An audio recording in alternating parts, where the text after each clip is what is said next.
वो बिल्कुल उर्दू की तरह है। उर्दू जितनी सॉफ्ट है, और चेयरमैन साहब के ही इस हॉल में हम लोग बैठे हुए हैं,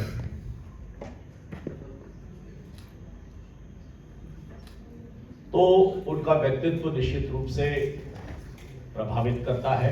वे आज के इस कार्यक्रम में हम सभी के मार्गदर्शक हैं, हम सबके वरिष्ठ हैं, और उर्दू में,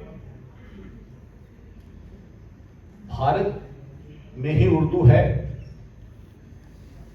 इकबाल सबसे बड़ा नाम है, और इकबाल देश को जोड़ने के लिए जिन्हें इमामे हिंद कहते हैं, ऐसे नाम की धरती पर, अवध पर हम सब लोग एक संवाद के कार्यक्रम के लिए जुड़े हैं। मैं भारतीय जनता पार्टी उत्तर प्रदेश की तरफ से आप सभी का हार्दिक स्वागत करता हूं।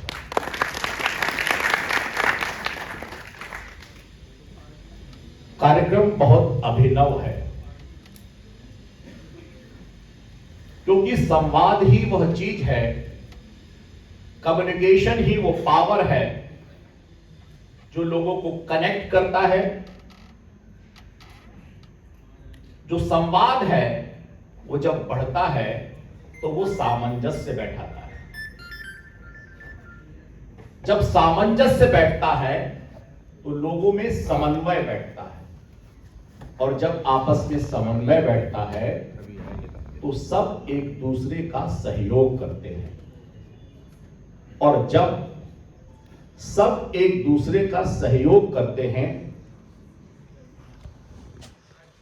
दूसरे के कष्ट में काम आते हैं, दूसरे के सहारे बनते हैं, दूसरे के साथ साथ चलते हैं, दूसरे के लिए कुछ कर गुजरते हैं, तभी वो एकीकरण का भाव आता है जिसको परिवार कहते हैं।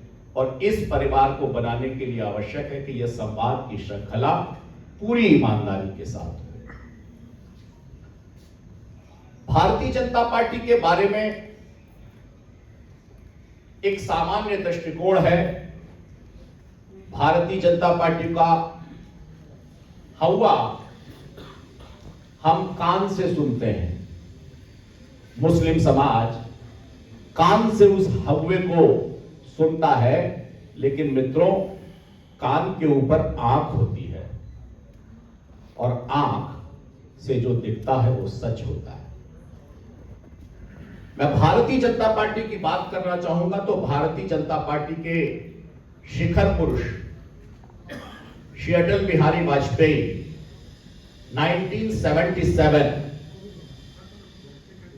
1977 में अटल बिहारी वाजपेयी इस देश के फॉरेन मिनिस्टर बनते हैं, और वो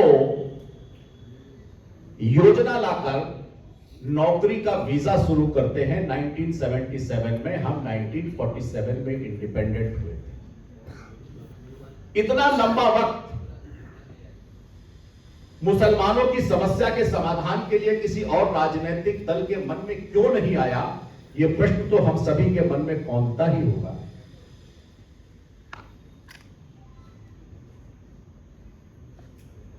एजुकेशन के बिना कोई नहीं बढ़ सकता, लेकिन जब 1998 में अटल बिहारी वाजपेयी प्राइम मिनिस्टर बनते हैं और देश के अंदर मुरली मनोहर जोशी एचआरडी मिनिस्टर बनते हैं, तब मॉडर्नाइजेशन ऑफ मदरसा शुरू होता है।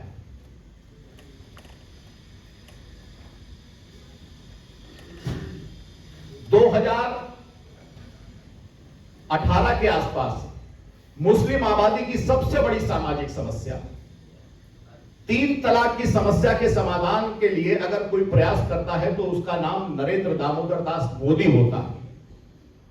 मुसलमानों की सामाजिक समस्या के समाधान के लिए उत्तर प्रदेश में कोई आगे आता है तो दंगा मुक्त उत्तर प्रदेश बनाता है, उसका नाम योगी आदित्यनाथ होता है।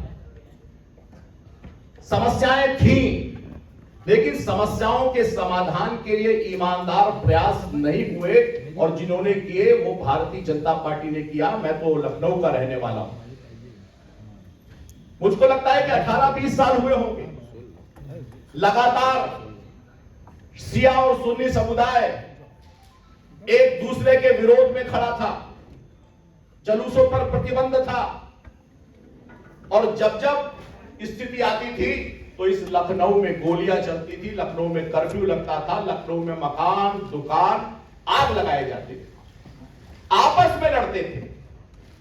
कहां थे वो हुक्मरान, कहां थे वो नेतृत्वकर्ता, कहां थे वो सामाजिक कार्यकर्ता जो दोनों लोगों को बिठाकर बीच का रास्ता नहीं निकाल सकते?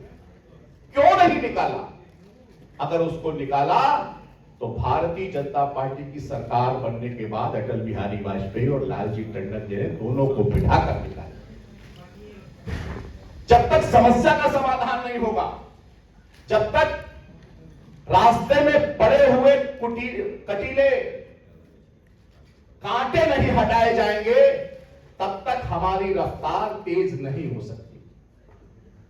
और इसी के लिए जरूरत है कि संवाद हो और खुले मन से संवाद, क्योंकि जब तक केवल कान से सुनेंगे और आंख से नहीं देखेंगे, तब तक हम संवाद के लिए वास्तव में तैयार नहीं हो सकते। बड़े प्रश्न हैं और मैं बड़े प्रश्न आज आपके बीच में छोड़कर जाता हूं।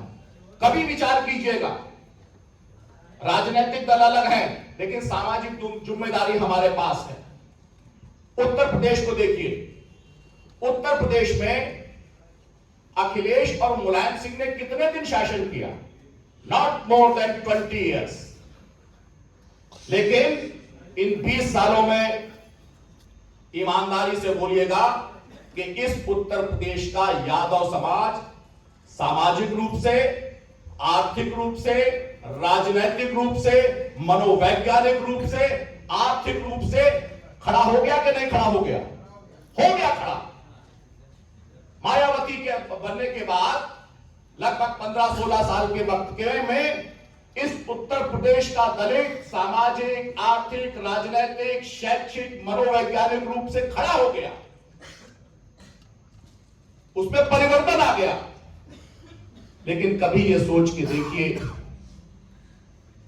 400 साल, 500 साल, 600 साल, कितना भी ऐतिहासिक आधार पर उसमें बहस हो सकती है, लेकिन निश्चित रूप से मुलायम और मायावती से लंबा काल इस्लाम का रहा। इस्लाम के नेतृत्व करता है, इस्लाम के मानने वाले, इस्लाम के बादशाह, इस्लाम को आगे ले जाने वाले, उनकी जिम्मेदारी मुस्लिम समाज के उत्थान के लिए क्यों नहीं थी? मैं जहां रहता था वो एक मिक्स्ड पॉपुलेशन, मेरे सामने जो मुस्लिम परिवार रहते थे वो टाट के पर्दे लगाते थे।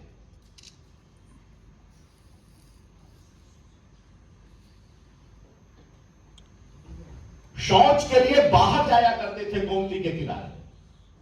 लेकिन उनमें से एक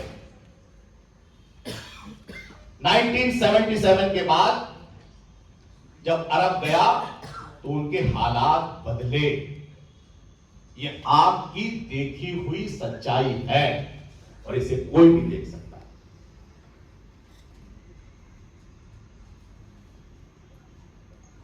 जिन पर दायित्व था अपने समाज को आगे ले जाने के लिए, उन्होंने उसे नैतिक रूप से, उन्होंने उसे ईमानदारी के साथ, उन्होंने उसे जिम्मेदारी के साथ अगर नहीं निभाया तो प्रश्न चिन्ह तो उनके अस्तित्व पर लगेगा ही लगेगा। इसीलिए कान के आगे आंख है, उस आंख से भारत के परिदृश्य को जरूर देखिए। कभी किसी ने पूछा गुजरात के अंदर मुस्लिम पॉपुलेशन का परसेंटेज कितना है? 1%, 8%। और मुसलमानों की सरकारी नौकरी में गुजरात में भागीदारी कितनी है?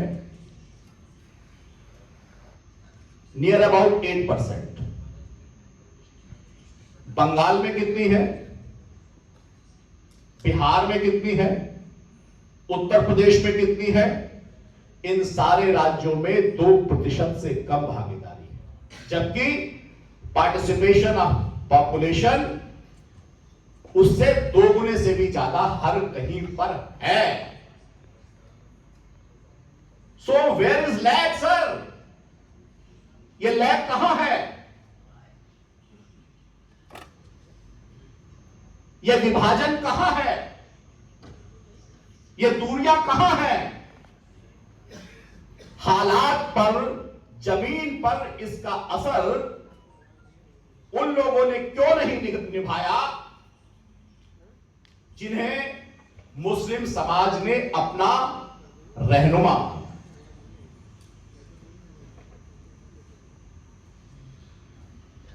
तो इसीलिए बेसिक फैक्ट्स के बेस पर मैं ये वादा नहीं करता, मैं ये दावा भी नहीं करता कि भारतीय जनता पार्टी 100% ऐसी स्थिति उत्पन्न करती है कि केवल और केवल मुसलमानों के लिए काम करती, लेकिन यह जरूर कह सकता हूं कि मुस्लिम इग्नोर ना हो इसके ईमानदार प्रयास करती। एक भी योजना गिना दीजिए, अगर गांव तक सड़क आई है तो हर उस गांव तक आई है जहां हिंदू भी रहे, जहां मुसलमान भी रहे। एक गांव कोई बता नहीं सकता कि जो मुसलमानों का गांव है वहां तक अब सड़क नहीं पहुंच पाई। अगर बिजली सब गांवों में उत्तर प्रदेश में पहुंची है तो हर गांव में पहुंची है, हर घर में पहुंची। एक योजना का एक आदमी नहीं बता सकते कि अगर उत्तर प्रदेश में रहने वाले किसानों को 2000 रुपए की धनराशि किसान सम्मान निधि के रूप में मिल रही है तो उसमें कोई भी ऐसा पात्र जो मुसलमान हो उसको धर्म के आधार पर छोड़ दिया गया। यह भ्रष्टाचार से मुक्त है। ऐसी योजनाओं पर पहले समझ क्यों नहीं बनी? ऐसी योजनाओं पर पहले प्रयास क्यों नहीं हुए? होने चाहिए थे। लेकिन अगर कोई इस प्रकार के प्रयास कर रहा है, अगर कोई इस प्रकार की कोशिशों को लेकर आगे बढ़ रहा है, अगर कोई हालात को बदल रहा है, अगर कोई आगे चलने का आह्वान कर रहा है, तो मैं यह निवेदन आपसे जरूर कर रहा हूं कि ऐसे आह्वान करने वाले भारतीय जनता पार्टी के नेतृत्व को बल देने के लिए आप जो भी कर सकते हैं, जितना भी कर सकते हैं, जैसे भी कर सकते हैं, जरूर कीजिए। क्योंकि कहते हैं कि कुछ कर गुजरने के लिए मौसम नहीं, मन चाहिए, और मन के बिना कुछ नहीं होता है। मैं आपसे निवेदन करूंगा कि मन में इस बात को जरूर रखिए कि इस बदलते हुए देश में, इस आगे बढ़ते हुए हिंदुस्तान में सबको कदम मिलाकर चलना होगा। और जब हम कदम मिलाकर चलेंगे तभी हमारा देश समस्याओं के समाधान के साथ दुनिया में आगे बढ़कर आएगा। दुनिया इस समय इंतजार कर रही है हिंदुस्तान का। हिंदुस्तान का नेतृत्व दुनिया में स्वीकारा जा रहा है और ये निर्णायक पल है। इस निर्णायक पल हमारे आपके सभी की जिम्मेदारी है कि जो ईमानदार कोशिश कर रहा है उसकी कोशिश में कुछ नहीं कर सकते, कुछ नहीं कर सकते तो कम से कम अपने मन से सकारात्मक भाव के आधार पर उस व्यक्ति के लिए संवेदना, उस व्यक्ति के लिए अपनी शुभेच्छा, उस नेतृत्व के प्रति, उस संगठन के लिए अपनी सहृदयता जरूर व्यक्त कीजिए। हम छोटा भी व्यक्ति अगर पानी पिलाता है तो हम उसे थैंक यू बोलते हैं। बच्चा भी कोई चीज देता है तो हम उसकी पीठ थपथपाते हैं। लेकिन भारतीय जनता पार्टी ऐसा करती है तो हम कंजूसी क्यों करते हैं?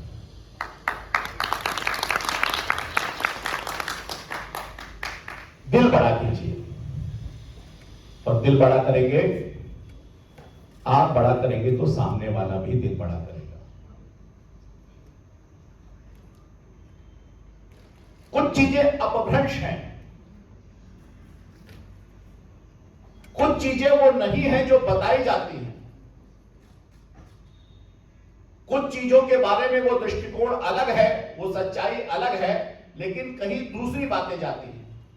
इसीलिए अपने ग्रंथों को सही संदर्भों में पढ़िए, उनके आधार पर देश के प्रति अपनी निष्ठा रखिए। और मैं समझता हूं कि आज के दौर में जब भारतीय जनता पार्टी इतनी सहृदयता के साथ सभी के लिए, जिसका एक मंत्र है और एक साधना है कि सबका साथ, सबका विकास, सबका विश्वास और सबका प्रयास है, इसमें कोई छूटने वाला नहीं है। मैं समझता हूं कि ऐसे संवाद कार्यक्रमों में आप लोगों का आना और बढ़े, अपनी बातों को रखिए और दोनों पक्षों से संवाद के साथ हम आगे बढ़े, हमारा सामंजस्य बढ़े, हमारा सहयोग बढ़े, हमारा समन्वय बढ़े और इसी आधार पर देश में सबको साथ लेकर चलने वाली भारतीय जनता पार्टी भी आगे बढ़े। मैं आज के इस कार्यक्रम के सभी आयोजकों का हृदय से आभार व्यक्त करता हूं कि भारतीय जनता पार्टी के इस दृष्टिकोण के लिए, जिसमें सारे लोगों के इसकी चिंता है, सारे लोगों को एक साथ लाने की समझ है, सारे लोगों को एक साथ बढ़ाने की परिकल्पना है, मैं समझता हूं वो तभी साकार हो जाएगी। आयोजकों के लिए एक बार फिर से मेरा हृदय से धन्यवाद। जय भारत, जय हिंद।